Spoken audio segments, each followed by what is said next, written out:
2 de mayo de 1945. Bajo las calles destrozadas de Berlín, en una tumba de hormigón a 9 metros bajo tierra, el aire sabe a cordita y podredumbre. Las unidades de avanzada del mariscal Georgi Zhukov se abrieron paso a través de los jardines de la Cancillería del Reich, pasando por encima de los cuerpos de los guardias de las SS que eligieron las balas antes que la rendición, hacia la entrada de un búnker reforzado medio enterrado entre los escombros. La batalla de Berlín ha hecho estragos durante 16 días. La artillería soviética ha reducido la capital de Hitler a ruinas esqueléticas. Pero el propio Führer sigue en paradero desconocido, y las órdenes de Stalin son explícitas: encontrar a Hitler vivo, llevarlo a Moscú para un juicio público y exhibirlo ante el mundo como prueba de la victoria soviética. El teniente coronel Iván Klimenko comanda la unidad de la Smersh encargada de la búsqueda. Sus hombres descienden los escalones de hormigón hacia los niveles superiores del búnker del Führer. Las linternas cortan una oscuridad espesa con el hedor a carne quemada y gasolina. El generador ha fallado. La iluminación de emergencia parpadea contra paredes que aún lucen la parafernalia nazi. Mapas de una era que ya no existe, clavados junto a carteles de propaganda que proclaman la victoria final. En los pasillos inferiores encuentran pruebas de una evacuación apresurada: documentos esparcidos, uniformes abandonados, una muñeca dejada caer en la huida. Los cuerpos aparecen en el túnel de salida de emergencia que conduce al jardín de arriba. 2 cadáveres gravemente quemados, yaciendo uno al lado del otro sobre tierra chamuscada. El cuerpo más pequeño es claramente femenino. El cadáver masculino es apenas reconocible como humano. El rostro destruido por el fuego y lo que parece ser una herida de bala en la cabeza. El equipo forense de Klimenko comienza la documentación inmediata. Fotografían desde múltiples ángulos, anotan la altura aproximada, los restos de ropa, la posición de los cuerpos que sugiere que fueron rociados con gasolina y prendidos fuego donde yacían. Pero hay un problema: el fuego ha hecho su trabajo demasiado bien. Los rasgos faciales están obliterados. Las huellas dactilares son imposibles de recuperar. Los protocolos de identificación estándar son inútiles. Klimenko comunica sus hallazgos por radio al cuartel general del mariscal Zhukov. 2 cuerpos descubiertos, probablemente Hitler y Eva Braun, basándose en la ubicación y las declaraciones de testigos del personal del búnker capturado, pero la confirmación visual es imposible debido al daño por fuego. Zhukov recibe este informe en su puesto de mando a 5 kilómetros de la Cancillería del Reich. Acaba de aceptar la rendición incondicional del comandante de la guarnición de Berlín. La guerra en Europa terminará en días. Este debería ser su momento de triunfo absoluto. Sin embargo, comprende inmediatamente que sin una prueba definitiva de la muerte de Hitler, sin un cuerpo que pueda presentar a Stalin, las dudas persistirán. Las teorías de conspiración florecerán.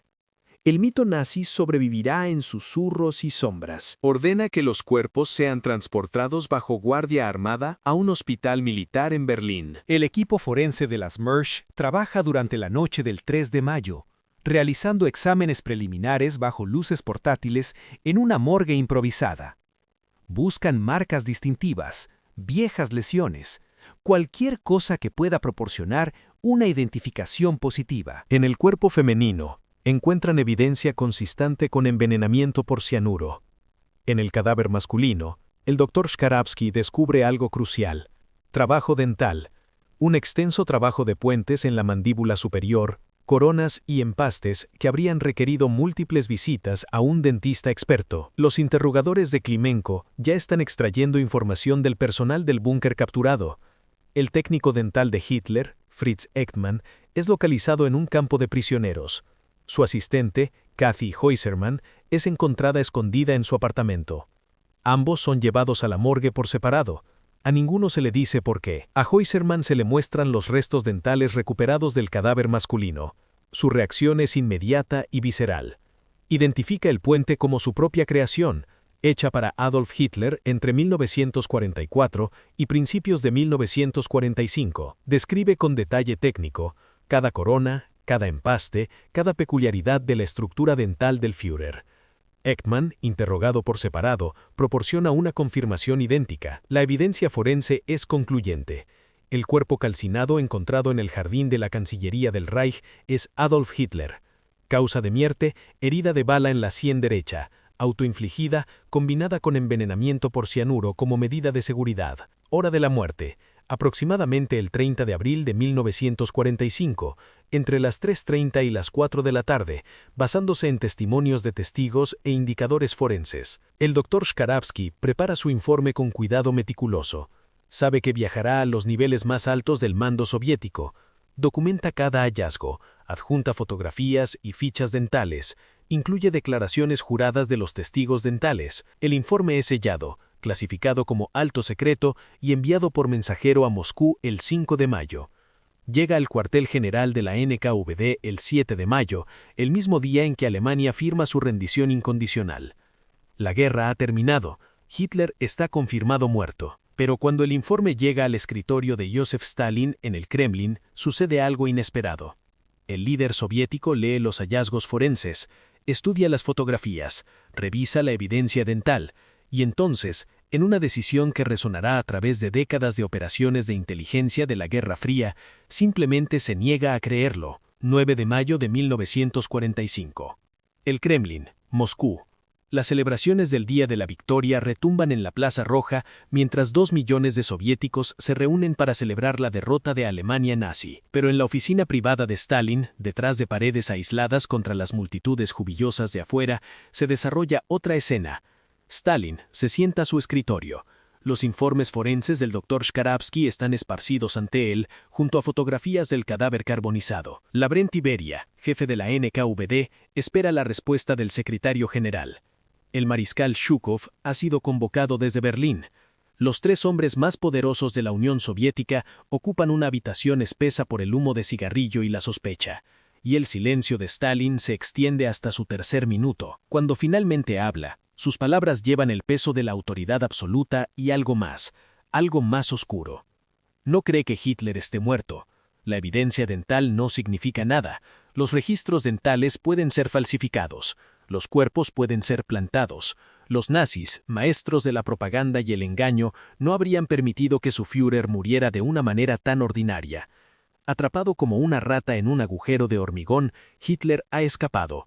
El cadáver quemado es un doble, un sacrificio destinado a cubrir la huida del verdadero Führer hacia la seguridad. Zhukov intenta presentar la evidencia sistemáticamente.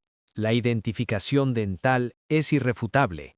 2 testigos separados, sin oportunidad de colusión, han confirmado el trabajo del puente. La línea de tiempo coincide con el testimonio de los supervivientes del búnker. El piloto de Hitler, Hans Baur, capturado e interrogado, insiste en que ningún avión salió de Berlín después del 30 de abril. No había ruta de escape, ninguna posibilidad de vuelo. Stalin descarta estos argumentos con creciente irritación. Ha recibido informes de inteligencia, dice, que sugieren que Hitler fue visto en España. Otras fuentes afirman Argentina. Otras mencionan una salida en submarino desde la costa báltica. Los estadounidenses y británicos están demasiado ansiosos por declarar muerto a Hitler, lo que sugiere que saben algo que Moscú no sabe. Quizás lo han capturado ellos mismos y están ocultando este hecho. Quizás están negociando secretamente con remanentes nazis para convertir a Hitler en un activo contra la Unión Soviética. Esto no es un análisis racional. Esto es la paranoia de Stalin, dada voz y poder. La misma paranoia que alimentó la Gran Purga, que veía conspiraciones en cada sombra, que no confiaba en nadie y sospechaba de todos. La misma paranoia que ahora se niega a aceptar la muerte más minuciosamente documentada del siglo XX. Beria comprende inmediatamente hacia dónde sopla el viento. Gira suavemente, sugiriendo que se justifica una investigación adicional. Quizás el cuerpo debería someterse a un examen más extenso. Quizás se deberían localizar e interrogar testigos adicionales. Stalin acepta todo esto, pero añade una instrucción más, entregada en un tono que transforma la sugerencia en orden. Los hallazgos forenses permanecerán clasificados al más alto nivel. No se hará ningún anuncio público de la muerte de Hitler. Oficialmente, la postura soviética será que el destino de Hitler sigue siendo desconocido. Zhukov regresa a Berlín bajo estas órdenes imposibles. Encontrar a Hitler que ya ha sido encontrado. Probar una muerte que ya ha sido probada. Continuar una búsqueda que ya ha tenido éxito. Pone al equipo Smersh de Klimenko a trabajar de nuevo con renovada intensidad. Excavan los jardines de la Cancillería del Reich otra vez. Interrogan a cada superviviente del búnker repetidamente, buscando inconsistencias que puedan sugerir una conspiración. Mientras tanto, se le ordena al Dr. Shkaravsky realizar una segunda autopsia, más detallada. Los cuerpos han sido movidos varias veces, enterrados secretamente para evitar su descubrimiento por otras fuerzas aliadas y luego exhumados nuevamente para su estudio. El 8 de mayo, en una morgue improvisada en el suburbio berlinés de Buch, Shkaravsky y su equipo realizan un examen post-mortem exhaustivo que permanecerá oculto en los archivos soviéticos durante 23 años. Diseccionan lo que queda de los órganos, analizan muestras de tejido en busca de veneno, miden estructuras óseas. El cuerpo femenino es identificado definitivamente como Eva Braun a través de registros dentales y características físicas descritas por su dentista. El cuerpo masculino arroja la misma conclusión que antes. Adolf Hitler, muerte por suicidio, disparo y cianuro. Aproximadamente el 30 de abril de 1945. El segundo informe de Shkaravsky es aún más detallado que el primero. Anticipa cada pregunta posible, aborda cada duda potencial. La documentación es inmaculada, la conclusión es ineludible. Envía este informe a Moscú con la confianza de un científico que ha hecho su trabajo perfectamente. El informe desaparece en los archivos de la NKVD. Stalin nunca reconoce haberlo recibido. En cambio, el 9 de junio, en la conferencia de Victoria Aliada, hace una declaración que conmociona a los líderes occidentales.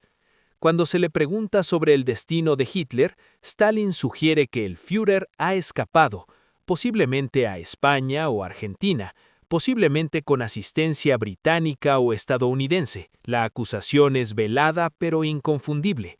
Los aliados occidentales, implica Stalin, están ocultando algo. El presidente Truman y el primer ministro Churchill son tomados por sorpresa. Tienen su propia inteligencia que sugiere que Hitler murió en el búnker, pero nada tan definitivo como los hallazgos soviéticos. La declaración de Stalin envenena la atmósfera de la conferencia y marca el tono de lo que se convertirá en la Guerra Fría. La confianza se erosiona antes de que pueda siquiera formarse. Las agencias de inteligencia de ambos lados comienzan a tratarse como adversarios en lugar de aliados recientes. En Berlín, el equipo de Klimenko continúa su búsqueda inútil.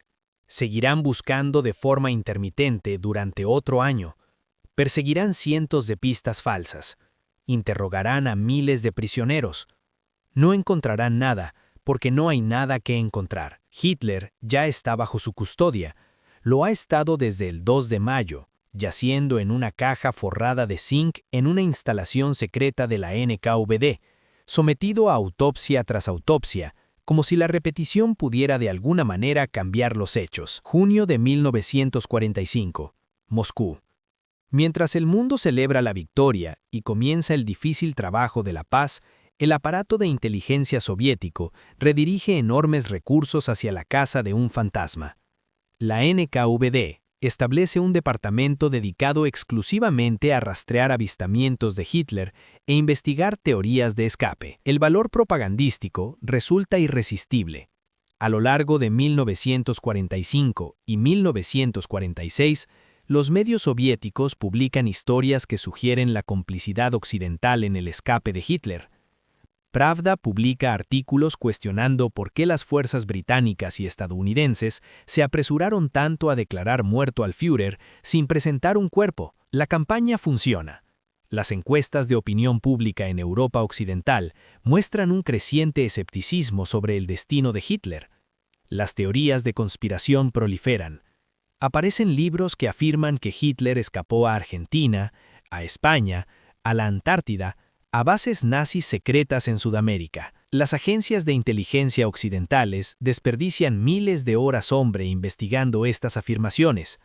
Todo servicio de inteligencia sabe racionalmente que Hitler casi con certeza murió en Berlín, pero no pueden descartar completamente la posibilidad de que el silencio soviético signifique conocimiento soviético. En 1946, los cuerpos son movidos nuevamente.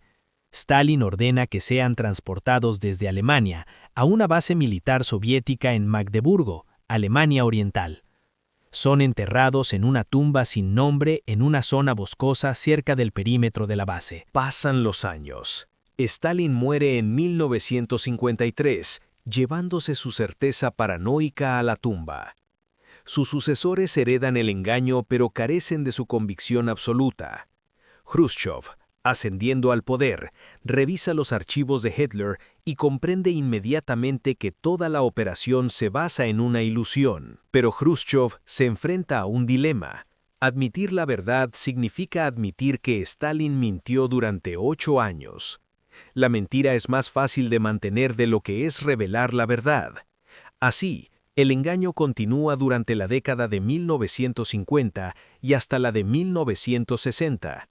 En Magdeburgo, la tumba secreta permanece intacta durante 2 décadas. La hierba crece sobre el lugar del entierro. Los árboles maduran a su alrededor. El bosque reclama lo que fue brevemente perturbado. Abril de 1968, Moscú. Yuri Andropov, presidente de la KGB, encarga una revisión interna. Brezhnev autoriza una divulgación limitada.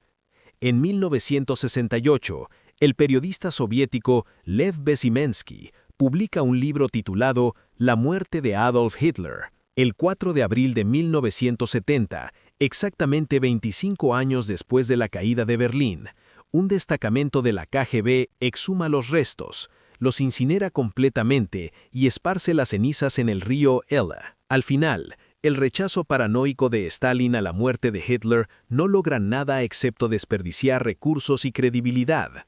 El búnker en Berlín, donde murió Hitler, es eventualmente destruido, pavimentado, construido encima, borrado del paisaje. Pero las consecuencias de lo que las fuerzas soviéticas encontraron en ese búnker el 2 de mayo de 1945 y lo que Stalin se negó a creer sobre esos hallazgos, resuenan hacia adelante a través de décadas de historia de inteligencia.